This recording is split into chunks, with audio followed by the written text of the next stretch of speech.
por esta noite tão maravilhosa e essa oportunidade que nos dá. Eu quero louvar a Deus pela vida desta igreja, pela vida do nosso amigo, pastor Rodrigo, o Senhor abençoe a família, o ministério desta cidade, os obreiros. Deus abençoe os coordenadores de missões por nos dar esta oportunidade. É sempre um prazer. Deus abençoe meu amigo particular, Carlos, família. Deus continue honrando de maneira muito especial. E eu dou graças ao Senhor pela vida deste povo tão especial. Queridos, vamos fazer a leitura do texto da palavra do Senhor, mas antes permita fazer, nós temos agora um grito de guerra, e já que os irmãos estão nesse movimento boliviano, eu gostaria de fazê-lo aqui. Eu vou perguntar e os irmãos vão responder. Essa é a maneira que os bolivianos têm de dar um grito de alegria ao Senhor. Eu pergunto, quem vive? E os irmãos vão dizer, Cristo. Eu pergunto, a seu nome, ao seu nome, e vocês vão dizer, glória. E eu pergunto, e ao seu povo, a seu povo, e os irmãos vão dizer, vitória. Então as respostas dos irmãos será Cristo, glória, vitória. Vamos ensaiar? Quem vive? Cristo. E a seu nome? Glória. E a seu povo? Glória. Então decoraram, não? E assim tem que fazer forte, né? Para ficar bem. Aqui, porque é um grito de glória, como diz a Bíblia, sem vencer o inferno, tá bom? Vamos ver se vai dar certo. 1, 2, 3 e. Quem vive?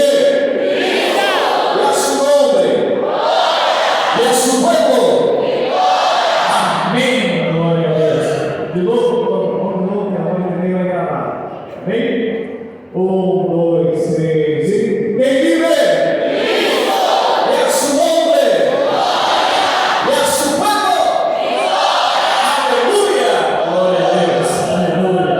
Olha comigo, por favor, na sua Bíblia. Atos dos Apóstolos, capítulo número 4, versículo número 20.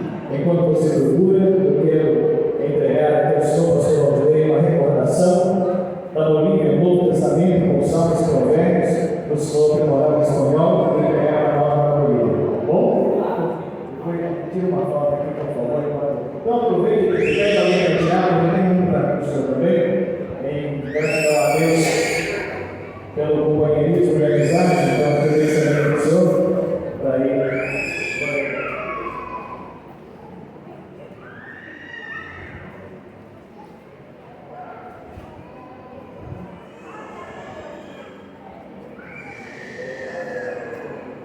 Amém, glória a Deus. Queridos, Atos dos Apóstolos, capítulo 4, versículo 20. Os que encontraram, por favor, digam amém. Muito bem, assim está dizendo a poderosa palavra do Senhor, porque não podemos deixar de falar do que temos visto e ouvido. Amém? Glória a Deus. Pode sentar, meus irmãos, obrigado, Deus abençoe a todos pela referência à palavra do Senhor. Querido e amado igreja, eu gostaria de dividir rapidamente o tempo com uma mensagem e com um pequeno relatório missionário. E eu gostaria de dizer aos irmãos que eu louvo a Deus pela vida do Deus das missões, do nosso Senhor, por tudo que Ele é e também pelas bênçãos que Ele tem nos concedido. Quando nós falamos de missões, verdadeiramente nós estamos falando de algo que move a igreja, de algo que dá um sentido para a igreja, porque nós estamos nessa terra com um propósito missionário. Nós vemos no livro dos Salmos que enquanto toda a terra não adora a Deus, existe a necessidade de fazer missão. Quando toda a terra se prostrar diante de Deus em adoração, acaba então a missão. Então nós temos um grande propósito, a grande missão, sendo responsabilidade nossa, de convidar todos os povos a servir a Jesus e adorá-lo em espírito e em verdade. Nós observamos nos evangelhos Jesus, o enviado de Deus, o unigênito de Deus, o maior e melhor missionário de todos os tempos, que veio à terra e, como disse Paulo aos Filipenses, capítulo 2, ele se desfez da sua glória, ele não usurpou esse direito que ele tinha, veio à terra, se humilhou, passou por todo o processo, cumpriu o seu ministério e cumpriu também a sua missão de morrer na cruz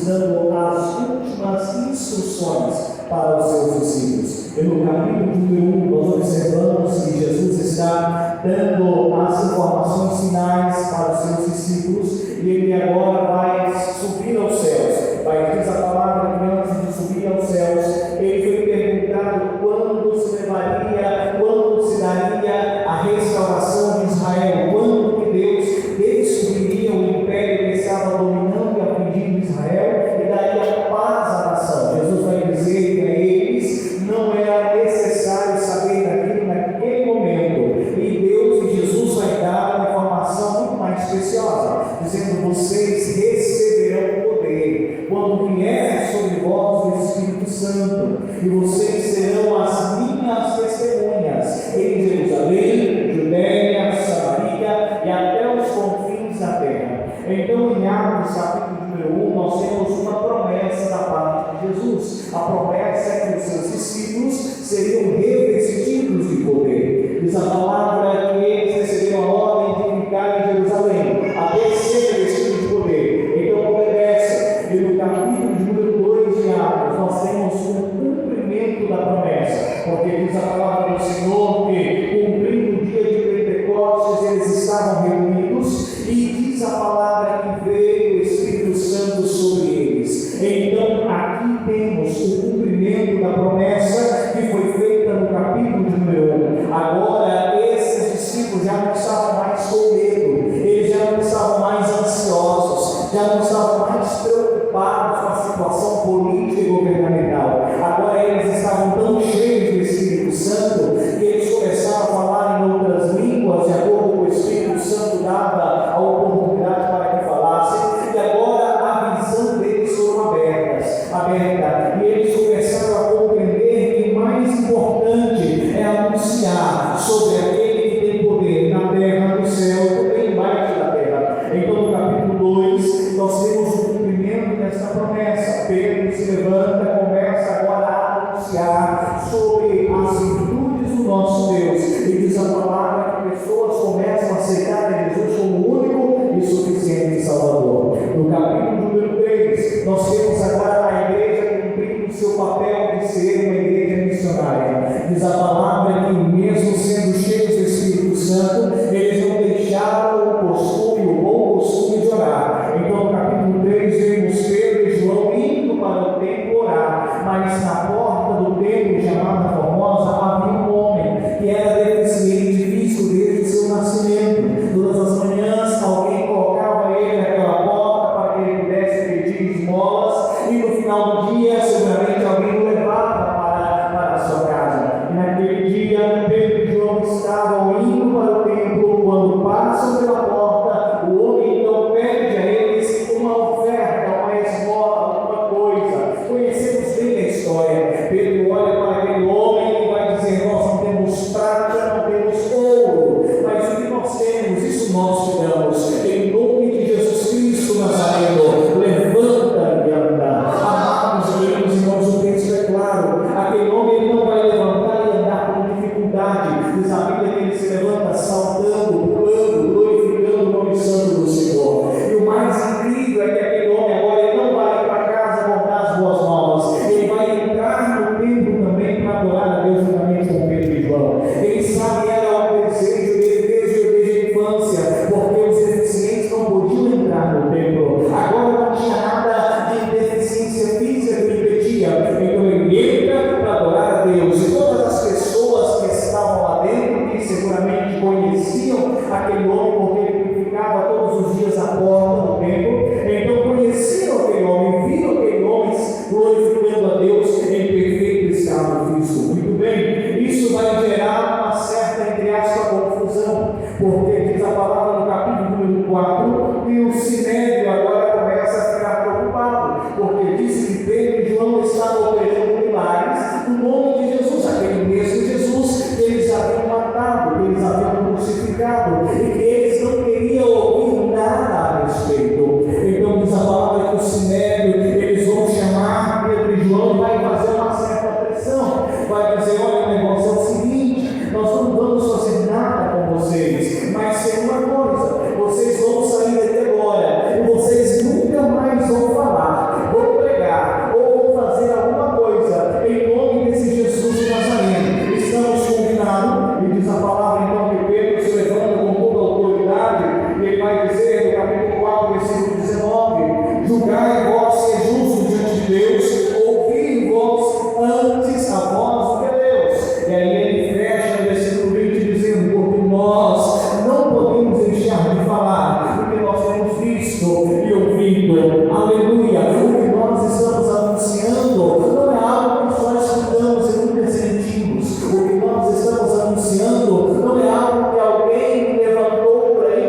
necessário que ele cresça e que nós venhamos nos diminuir, porque não existe glória para o homem, não existe nem nada em que o homem possa dizer: isso foi feito pela minha força, pelo meu braço ou para a minha glória. Não, o único que tentou, um dos únicos que tentaram fazer isso foi o rei Nabucodonosor. Em Daniel capítulo 4 ele mesmo narra isso, e Deus fez o que fez com ele, fez ele pastar no meio dos animais até reconhecer que Deus é poderoso. Outro rei Herodes que negou a dar glória a Deus e morreu sendo comido de beijo. O que eu quero que os irmãos compreendam uma vez mais nessa noite é que nós, como servos de Deus, devemos anunciar o que Ele tem feito nas nossas vidas. Nós, como servos de Deus, devemos anunciar aquilo que nós temos visto e ouvido, porque sabemos que isso é algo que vai mais além da área física. Isso entra no espiritual, isso entra no sobrenatural, e Deus tem prazer que nós, como suas testemunhas, anunciemos as boas novas sobre essa terra. Aleluia. Eu vejo que existem algumas bênçãos quando nós entregamos o nosso ser para Jesus, para anunciar aquilo que nós temos visto e ouvido. E se pudesse resumir essas bênçãos bem rapidamente, nós vemos que a primeira bênção daquela pessoa que quer anunciar o que viu e ouviu da pessoa do nosso Senhor Jesus é que a primeira bênção, de acordo com Mateus 16:24, é que nós reconhecemos quem somos. Lá em Mateus 16:24, Jesus está dizendo: se alguém quiser vir após mim, negue-se a si mesmo, tome a sua cruz e siga. O que Jesus está dizendo é que o Evangelho não é glamour, o Evangelho não é algo que eu venha bater no peito e dizer: eu sou melhor do que toda a humanidade porque eu tenho Jesus no meu coração. Não, é bem verdade que nós, como já foi cantado com muita unção nessa noite, nós não podemos chegar diante de Deus com as mãos vazias. E para tal feito ser concreto de não chegar com as mãos vazias dos céus, nós precisamos compreender que Jesus necessita ser reconhecido através de nós. E a primeira coisa que nós devemos fazer é negar a nós mesmos, é reconhecer quem nós somos. Disse Jesus no Evangelho segundo escreveu João, que a primeira missão de todo qualquer discípulo é morrer para si mesmo. Porque se o discípulo não morrer para si, Jesus ele não pode fazer o que ele quer fazer. Então, quando eu nego o que sou, no sentido de que tudo aquilo que eu penso que posso fazer, pela minha força, pelo meu querer, quando eu reconheço que isso não é nada e entrego tudo nas mãos de Deus, eu começo a ser uma testemunha de Jesus. E é interessante que, além de ter essa renúncia, nós observamos que existe uma segunda bênção, que é a bênção de desejar parecer mais com aquele que nos chamou. Diz a palavra do Senhor, que Ele nos ouvia.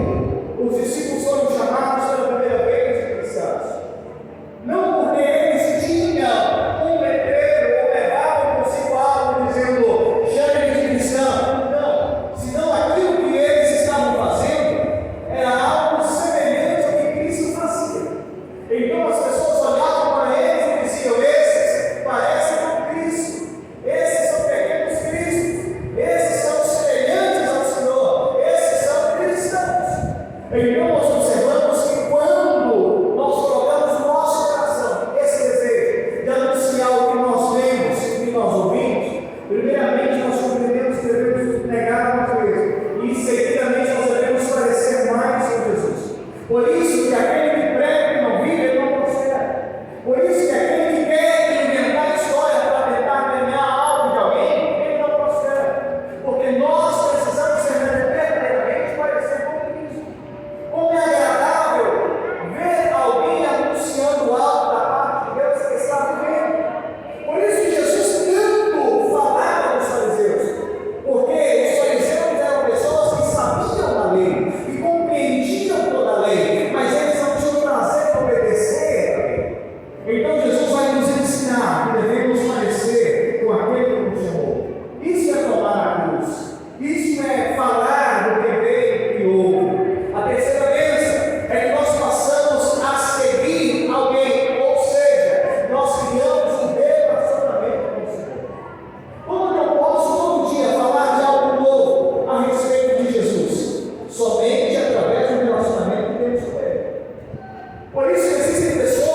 Deus, no capítulo 3, se apresenta para Moisés.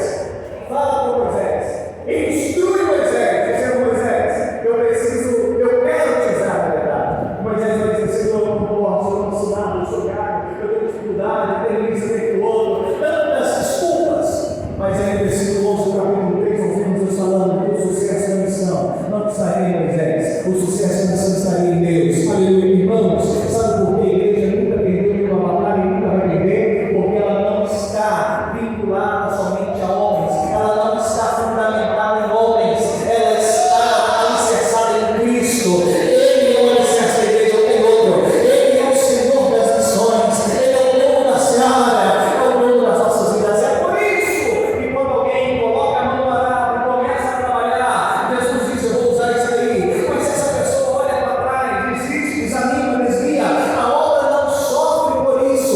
A pessoa sim, mas a obra não, porque a obra não é do homem, a obra é de Deus, e Deus tem compromisso com a sua obra. Aleluia. Por isso nós falamos a Deus e falamos sobre Paulo em Gálatas, capítulo 2, versículo 20: já estou crucificado com Cristo. Aleluia. Já não vivo mais eu, Cristo vive em mim. Aleluia. É com essa certeza, é com essa alegria, é com essa segurança que nós adoramos ao Senhor das missões. Amados, eu gostaria de compartilhar com os irmãos algo muito especial. Diante dessa pequena mensagem, eu gostaria de expressar a minha alegria em poder servir ao Senhor. Há 7 anos o Senhor nos chamou para servir de forma integral através da missão Boas Novas. Nós passamos 4 anos no Vale do Jequitinhonha. Alguns irmãos têm essa lembrança de nós, de uma época que tivemos aqui, ainda estando no Vale do Jequitinhonha. E faz 3 anos e 1 mês que o Senhor nos levou para a Bolívia. A alegria dos nossos corações é saber que na Bolívia ou no Vale do Jequitinhonha nós éramos nada e seguimos sendo nada, porque tudo é Deus, tudo é o Senhor, e Ele pode todas as coisas. O que Deus tem feito na Bolívia Ele poderia fazer sem nós, mas Ele, na sua graça e na sua misericórdia, nos deu o privilégio e a oportunidade de participar dessa boa missão.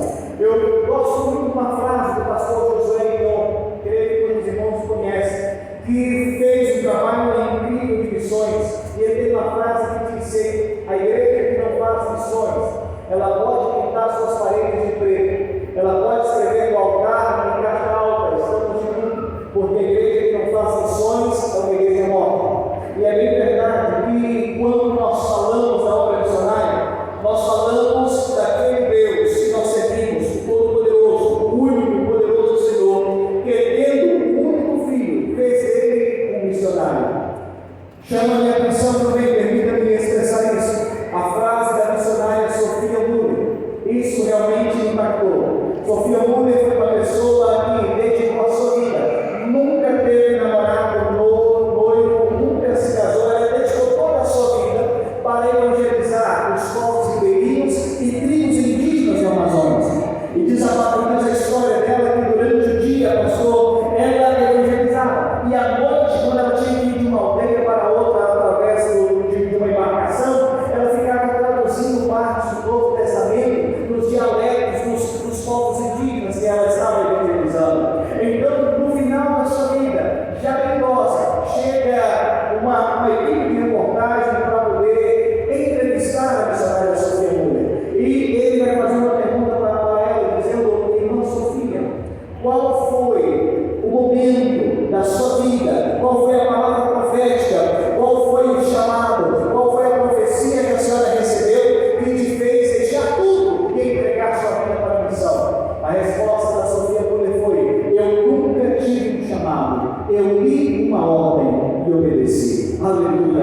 É bem verdade, irmãos, que todo coração sem Jesus é um campo missionário, mas todo coração com Jesus é um missionário. Então, nós não necessitamos esperar, entre aspas, eu digo, uma palavra sobrenatural para poder fazer algo para Jesus. O melhor de Deus já veio, se chama Jesus, e nós temos em Sua palavra tudo que necessitamos para poder fazer mais para a obra do Senhor. Amém? Glória a Deus. Passou?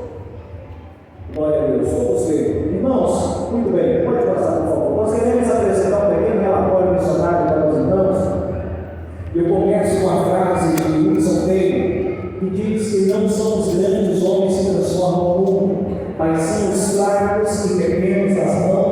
um grande Deus. Como já falei aqui na mensagem, o sucesso da missão